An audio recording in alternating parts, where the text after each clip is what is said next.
Hello friends, welcome back to my YouTube channel. आज की इस वीडियो में हम बात करेंगे यहाँ पे सीजीए अकाउंटेंट से रिलेटेड जो भी आपकी क्वेरीज हैं, जो भी आपके डाउट्स हैं, वो यहाँ पे हम डिस्कस करेंगे। जैसे कि आप सभी को पता है कि एसएससी की एग्ज़ाम है वो हो चुकी है, उसकी आंसर की भी यहाँ पे आ चुकी है। तो उससे आप सभी को आपके मार्क्स का आइडिया लग गया होगा और आप सभी को ये भी आइडिया लग गया होगा मार्क्स के अकॉर्डिंग कि मुझे क्या पोस्ट मिल सकती है या किस लेवल की पोस्ट है जो मेरे को यहाँ पे मिलने के चांसेस हैं। तो काफ़ी सारी क्वेरी आ रही थी लोगों की मेरे पास। जैसे कि आप सभी को पता है कि मैं सीजीए में सीनियर अकाउंटेंट हूँ। मेरे को लगभग 5 साल होने वाले हैं सीजीए में एज ए अकाउंटेंट, मतलब सीनियर अकाउंटेंट बन गया हूँ।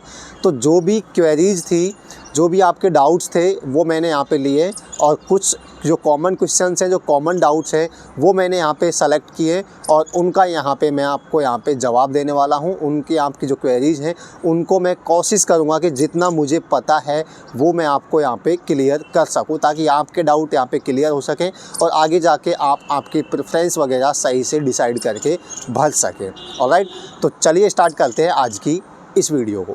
वीडियो स्टार्ट करने से पहले सबसे पहले मैं आपको बोलना चाहूँगा कि अगर आप इस चैनल पे नए हैं तो आप इस चैनल को ज़रूर एक बार विजिट कर लें और यहाँ पे इसको सब्सक्राइब भी कर सकते हैं, क्योंकि मैंने इस पे काफ़ी सारी वीडियोस ऑलरेडी बना रखी हैं। जैसे सीजीए अकाउंटेंट की जॉब प्रोफाइल क्या है, ट्रांसफ़र्स कैसे होते हैं, प्रमोशन कैसे होते हैं, वर्कलोड वगैरह क्या है, ये ऑलरेडी मैंने बना रखा है। तो आप इस चैनल को जाके वीडियोज़ में जाके इसको ज़रूर एक बार यहाँ पर विजिट कर लें। ऑलराइट, तो सबसे पहले मैं 1 बाय 1 क्वेश्चंस हैं, मैंने जो 5-6 क्वेश्चंस हैं जो कॉमन डाउट हैं वो मैंने यहाँ पे सेलेक्ट किए हुए, उनको यहाँ पे मैं सबसे पहले उनका जवाब यहाँ पे दूंगा। तो सबसे पहले हम बात कर लेते हैं क्वेश्चन नंबर 1 के बारे में, जो कि यहाँ पे है, क्वेरी है कि किसी ने मुझे बोला है, जैसे भाई मान लीजिए कि ये जानना था, जैसे मिनिस्ट्री रैंडमली अलोकेट होती है, तो मिनिस्ट्री अलोकेट होने के बाद वहाँ पे मिनिस्ट्री में भी काफ़ी सारे ऑफिस हो सकते हैं, अलग अलग लोकेशंस पे हो सकती हैं। तो वो अलोकेशन कैसे होता है, क्या वो भी रैंडमली होता है? तो इस पे मैं आपको बताना चाहूँगा। जैसे आप सभी को पता है कि सीजीए में जो अकाउंटेंट है जो आपको मिलता है, उसमें जो मिनिस्ट्री है वो रैंडमली अलोकेट होती है। कोई आपका रैंक वगैरह नहीं देखा जाता है, रैंडमली आपको मिनिस्ट्री अलोकेट होती है। तो ये आपके लक पे ऊपर डिपेंड करता है कि आपको कौन सी मिनिस्ट्री मिली है या कौन सी मिनिस्ट्री नहीं मिली है। तो मिनिस्ट्री अलोकेट हो जाएगी, जैसे लेट्स से मैं कि यूडी में हूँ मैं, यानी कि शहरी विकास मंत्रालय यानी urban housing and urban development में मैं हूँ। तो ये मिनिस्ट्री मान लीजिए आपको मिल गई। तो अब ये मिनिस्ट्री मिलने के बाद भी इसके काफ़ी अलग अलग ऑफिस होते हैं। जैसे अगर मैं यूडी की बात करूँ तो इसकी मेनली 6 जगह पे ऑफिस होती है और इसमें भी आपको प्रेफरेंस भरवाई जाएगी। जब आपको एक मिनिस्ट्री मिल जाएगी तो यूजुअली वहाँ पे एक प्रेफरेंस भरवाई जाती है, जो जो अलग अलग लोकेशंस पे उनकी ऑफिस होती है। जैसे यूडी की मैं बात करूँ तो यहाँ पे 6 ऑफिस हैं, जैसे शिलांग हो जाएगा, चेन्नई हो जाएगा, मुंबई हो जाएगा और दिल्ली है ही है, नासिक हो जाएगा और चंडीगढ़ शायद, ऐसे मतलब कुछ 6 है, एग्जैक्ट मुझे याद नहीं, कोलकाता है आई थिंक। तो ऐसे 6 लोकेशन है जहाँ पे इनकी ऑफिस होती हैं। तो वो आपसे प्रेफरेंस भरवाई जाएगी, लेकिन प्रेफरेंस के अकॉर्डिंग आपको यहाँ पे अलोकेशन नहीं किया जाएगा। मैं आपको बता दूं कि वो भी यहाँ पे कुछ रैंडमली ही अलोकेट होता है। ऐसे समझ सकते हैं कि कुछ फिक्स नहीं है, मतलब रैंडमली अलोकेट होता है। जैसे मान लीजिए यहाँ पे आपने को मान लो यूडी मिल गई, तो अब आप यूडी आप जब ज्वाइन करोगे तो मान लीजिए हेडक्वार्टर में सबसे पहले आप ज्वाइन करोगे। ज्वाइन तो सारे हेडक्वार्टर में ही करेंगे दिल्ली में आके, ठीक है, जो मिनिस्ट्री वहीं पर ज्वाइन करेंगे। अब मान लीजिए जो हेडक्वार्टर है, जो मिनिस्ट्री है मेन, उसका वहाँ पर मान लीजिए 15 वैकेंसी है और टोटल मान लीजिए 30 हैं जो यहाँ पे यूडी में अकाउंटेंट आए हुए हैं। तो 15 जो वैकेंसी हैं, तो कुछ ऐसे समझ सकते हैं कि वो जो पहले ज्वाइन करेगा उनको वहाँ पे रख लेंगे, जो बाद में आएगा उनको वो बाहर भेज देंगे। जैसे ही दिल्ली में वैकेंसी फुल हो जाएंगी तो उनको फिर बाहर भेजना स्टार्ट कर देंगे। या मतलब कि कुछ फिक्स नहीं है, रैंक वगैरह नहीं देखी जाती। जितना मैंने ऑब्जर्व किया है, रैंक वगैरह नहीं देखी जाएगी, रैंडमली होता है। या आप कह सकते हो जो पहले ज्वाइन कर लेगा उसको यहाँ पे पहले दिल्ली में रख लिया जाएगा, बाकी लोगों को बाहर भेज दिया जाएगा। या आप ऐसे कह सकते हो कि कुछ आपका थोड़ा जुगाड़ है, या थोड़ी यहाँ बात करके रिक्वेस्ट करके अगर मैनेज कर लोगे तो ऐसे हो जाएगा।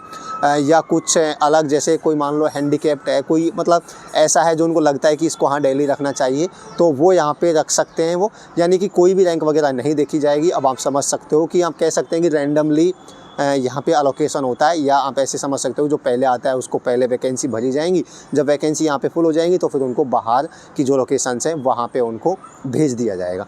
तो यहाँ पे सब कुछ रैंडमली होता है जितना मैंने यहाँ पे ऑब्जर्व किया है। तो ये आपका पहला क्वेश्चन था। अगर हम बात करें यहाँ पे नेक्स्ट क्वेश्चन की, नेक्स्ट आपका जो डाउट था वो है कि सीनियर अकाउंटेंट 2 साल में बनते हैं या 3 साल में। देखिए अभी सीनियर अकाउंटेंट है जो 3 साल में बनते हैं, 3 साल का रूल है, बट वो 3 साल कैसे कैलकुलेट होते हैं उसका यहाँ पे थोड़ा फंडा है। तो आप ऐसे समझ सकते हो कि आप 3.5 साल में आराम से सीनियर अकाउंटेंट बन जाते हैं, जैसे मैं 3.5 साल में बन गया था। रूल ये होता है कि ज्वाइनिंग डेट पे आप पे डिपेंड करता है। मान लीजिए मैंने जुलाई में ज्वाइन किया था, तो ये क्या करते हैं हर 1 जनवरी को काउंट करते हैं कि किसको 3 साल कंप्लीट हो गया। तो जो जुलाई में ज्वाइन करेगा उसका आप समझ सकते हो, मैंने जैसे जुलाई 2020 में ज्वाइन किया था, तो 1 जनवरी 2020 को 1 जनवरी 2021 को चेक करेंगे क्या मुझे 3 साल हो चुके हैं, नहीं हुआ। फिर वापस से 22 में, फिर 23 में चेक करेंगे और फिर 24 में चेक करेंगे। तो जब मेरे को 3 साल कंप्लीट हो जाएंगे, 1 जनवरी को काउंट करते हैं, तो वहाँ से ही वो आपको सीनियर अकाउंटेंट बना दिया जाएगा। ऑर्डर अगर आने में 2-3 महीने लग जाते हैं, 3-4 महीने लग जाते हैं, बट उसका एरियर आपको मिल जाएगा 1 जनवरी से। तो मैंने जुलाई में ज्वाइन किया था, तो ये समझ सकते हो कि मेरे को 1 जनवरी से काउंट होता है, तो जुलाई से दिसंबर 6 महीने का तो एक तरीके से लॉस हो चुका था, वो काउंट नहीं होगा, क्योंकि 1 जनवरी से काउंट करेंगे ना तो 6 महीने का एक तरीके से लॉस हो गया। तो इस तरीके से मैं 3.5 साल में बना था। तो इसलिए मैं बोल रहा हूँ वो ज्वाइनिंग डेट पे डिपेंड करता है कि कौन कब ज्वाइन करता है। मान लीजिए किसी ने दिसंबर में ज्वाइन किया था, मान लीजिए दिसंबर 2025 में, मान लीजिए दिसंबर 2025 में कोई ज्वाइन करता है, तो 1 जनवरी से काउंट करेंगे। 1 जनवरी 26 को उसको स्टार्टिंग हो जाएगा, और 27 और 28 यानी 1 जनवरी 28 को वो सीनियर अकाउंटेंट बन जाएगा, यानी 3 साल में बन जाता है। तो 3 साल में बन जाते हैं सीनियर अकाउंटेंट, बट ये डिपेंड करता है आपकी ज्वाइनिंग डेट के, कब आपने ज्वाइन किया है। तो ऐसे समझ सकते हो कि आपको यूजुअली 3.5 साल यहाँ पे लग जाते हैं सीनियर अकाउंटेंट बनने में। ऑलराइट, तो ये यहाँ पे डाउट आपको क्लियर हो गया। नेक्स्ट आपका डाउट है यहाँ पे SAS एग्ज़ाम निकालने के बाद अगर वैकेंसी ही नहीं हो तब तक सैलरी WO की मिलती है या सीनियर अकाउंटेंट की। यानी कि आप जब SAS एग्ज़ाम यानी जो WO की एग्ज़ाम होती है, जो कि आप 3 साल अकाउंटेंट रहने के बाद एलिजिबल हो जाते हैं, तो ये बोल रहे हैं कि जैसे मान लो WO की एग्ज़ाम हो जाती है, आपने एग्ज़ाम पास कर ली, लेकिन अभी WO की वैकेंसी नहीं है, यानी इतनी मतलब सीट खाली नहीं है WO की, तो क्या आप WO की एग्ज़ाम पास करते ही आपको सैलरी WO की मिलने लग जाएगी या फिर सीनियर अकाउंटेंट की ही मिलेगी? तो मैं इसमें आपको बता देता हूँ कि यहाँ पे सीनियर अकाउंटेंट की ही आपको सैलरी मिलेगी। जब आप ज्वाइन कर लोगे एज ए WO, तब से आपको WO की सैलरी यहाँ पे मिलेगी, अदरवाइज़ आपको सीनियर अकाउंटेंट की ही सैलरी यहाँ पे मिलेगी। ऐसा नहीं है कि आपको WO की सैलरी मिलने लग जाएगी। तो जब आप ज्वाइन करोगे तब से माना जाएगा। अभी लास्ट 2022 में एग्ज़ाम हुई थी, 1153 कुछ ऐसे लोगों ने पास किया था, लेकिन अभी भी 40-50 बचे हुए हैं जिनको ज्वाइनिंग नहीं मिली। आप समझ सकते हो 23 और 24 2 साल से ज़्यादा टाइम हो चुका है, लेकिन आपको सबको ज्वाइनिंग नहीं दे पाए अभी तक। तो जो बचा हुआ है अभी, जिसने अभी ज्वाइन नहीं किया, तो वो जब ज्वाइन करेगा तभी से उसको सैलरी मिलेगी। अभी तक उनको सीनियर अकाउंटेंट की सैलरी मिलेगा, भलाई से वो WO के एग्ज़ाम पास करके बैठे हुए हैं। ऑलराइट, तो ये आपका क्लियर हो गया। नेक्स्ट आपका है, इसमें भी बोला है, कई सुना है कि एडॉक WO बना के WO की सैलरी दे देते हैं। ऐसा नहीं है, एडॉक वगैरह वो डिपेंड करता है वैकेंसी हो, जब उनको WO की ज़रूरत होगी तभी तो यहाँ पे करेंगे, सबको थोड़ी बना सकते हैं। तो यूजुअली ये नहीं होता है। और एडॉक का रूल तो कुछ ऐसा है कि जैसे आपको 8-10 साल, आप 10 साल अगर आप सीनियर अकाउंटेंट रह लेते हैं, तो उसके बाद आप अगर वैकेंसी होती है तो आप एडॉक के लिए अप्लाई कर सकते हैं और आपको बना सकते हैं। तो अगेन ये डिपेंड करता है, जब उनको नीड होगी तभी तो बनाएंगे एडॉक WO, सबको थोड़ी बना देंगे। तो यूजुअली ये नहीं होता है। ऐसा नहीं है कि जिसने एग्ज़ाम पास कर ली सबको एडॉक बना देंगे, ऐसा नहीं होता है। ऑलराइट, नेक्स्ट आपका डाउट है यहाँ पे, अगर अपना लोकेशन जो मिलता है तो ट्रांसफ़र सिर्फ म्यूचुअल से ही होता है या फिर वैसे भी हो जाता है? तो ये यहाँ पे बात कर रहे हैं कि अगर जो आपको लोकेशन मिलता है तो इसमें ट्रांसफ़र होने के क्या रूल है। अब इसमें क्लियर नहीं लिखा है कि आप WO की बात कर रहे हो या अकाउंटेंट की, तो मैं अकाउंटेंट की बता देता हूँ कि जो आपको एक बार जगह मिल जाती है तो वहीं पे आपको रहना होगा। यूजुअली ट्रांसफ़र नहीं होते हैं। जैसे दिल्ली एक बार आपको मिल गया तो दिल्ली में ही आपको रहना होगा, आपको अदर आउट स्टेशन पे नहीं भेजा जाएगा। हाँ, विद इन दिल्ली, यानी दिल्ली में जो ऑफिस होती है आसपास, उनमें आपका ट्रांसफ़र हो सकता है नहीं, वो तो होता है। वो 4-5 साल में यूजुअली होता रहता है, विद इन दिल्ली में ट्रांसफ़र होता रहता है, लेकिन बाहर की लोकेशंस पे आपको नहीं भेजेगी। जैसे मैं दिल्ली में हूँ तो दिल्ली के अंदर ही मेरी जो ऑफिस है उनमें मेरे को ट्रांसफ़र किया जा सकता है, लेकिन ऐसा नहीं है मेरे को कोलकाता वगैरह, चेन्नई वगैरह भेज दिया जाएगा, ऐसा नहीं है। तो और कोई ऑप्शन इसमें बोला है जैसे म्यूचुअल का ही ऑप्शन है या फिर अदर ऑप्शन होते हैं? देखो म्यूचुअल तो हमेशा रहता है, अवेलेबल है, जिसको म्यूचुअल मिल जाता है तो वो आसानी से म्यूचुअल लगा के आ सकता है। बाकी यहाँ पे डेपुटेशन, अगर कोई वैकेंसी निकलती है तो आप डेपुटेशन पे अप्लाई करके आ सकते हो। और बाकी यहाँ पे ऑप्शन है कि आपका कोई जेन्युइन रीज़न हो, जैसे स्पाउस ग्राउंड पे हो जाएगा, या फिर आपका मान लो कोई जो आप पे डिपेंडेंट हैं वो क्रिटिकल इलनेस से यहाँ पे उनको कोई बीमारी है तो उसके बेस पे मेडिकल ग्राउंड पे यानी हो सकता है। अगेन श्योर नहीं है, मैंने भी खूब ट्राई किया लेकिन नहीं होता है। लेकिन अगेन वही आता है कि आपका जुगाड़ अच्छा है, आपका अच्छी जान पहचान है और आपका काम बन जाता है रिक्वेस्ट वगैरह करने से। तो ये अगेन लक पे डिपेंड करता है, आपका जुगाड़ पे डिपेंड करता है। हो जाता है तो ठीक है, अदरवाइज़ नहीं होता है, बहुत मुश्किल है। यानी कि जो एक बार आपको मिल गया वहीं पे आपको रहना होगा। मैं अकाउंटेंट की बात कर रहा हूँ, लेकिन डबल बनने के बाद सीन कुछ अलग हो जाता है। डबल बनने के बाद आपको ऑल ओवर इंडिया में कहीं भी आपका ट्रांसफ़र हो सकता है। ऑलराइट, तो उस पर भी हम आएंगे आगे। नेक्स्ट आपका डाउट है यहाँ पे, मान लो हम दिल्ली में हैं लेकिन डबल बनते टाइम बाहर भेज दिया तो वापस इजीली आ जाते हैं या दिल्ली या फिर उसके लिए भी म्यूचुअल ढूंढना पड़ता है? हाँ, ये तो अकाउंटेंट की बात हो गई थी। अब ये बात कर रहे हैं कि मान लीजिए आप डबल बन गए, डबल बनते ही आपको बाहर भेज दिया जाता है, यूजुअली भेजते ही है। डबल बने, मान लो आपको चेन्नई भेज दिया, तो क्या हमें हमेशा चेन्नई रहना पड़ेगा या वापस दिल्ली आ सकते हैं? तो देखिए ऐसा फिक्स नहीं है। आपको डबल बनते ही तो ऑल ओवर इंडिया ट्रांसफ़र आपके हो जाते हैं, कहीं भी ट्रांसफ़र हो सकते हैं। और आप डबल बनने के बाद ये समझ सकते हो कि हर 3-4 साल में आपका डिपार्टमेंट चेंज होता है, मिनिस्ट्री चेंज होती है, आप एक जगह पे रह ही नहीं सकते। इंटर मिनिस्ट्री ट्रांसफ़र जिसको बोलते हैं, तो वो होते ही होते हैं। आपको हर 4 साल में 3 साल में आपका IMT इंटर मिनिस्ट्री ट्रांसफ़र होता रहता है, तो आपको बाहर भेज दिए जाते हैं। तो ऐसा नहीं है कि आप हमेशा वहीं रहोगे।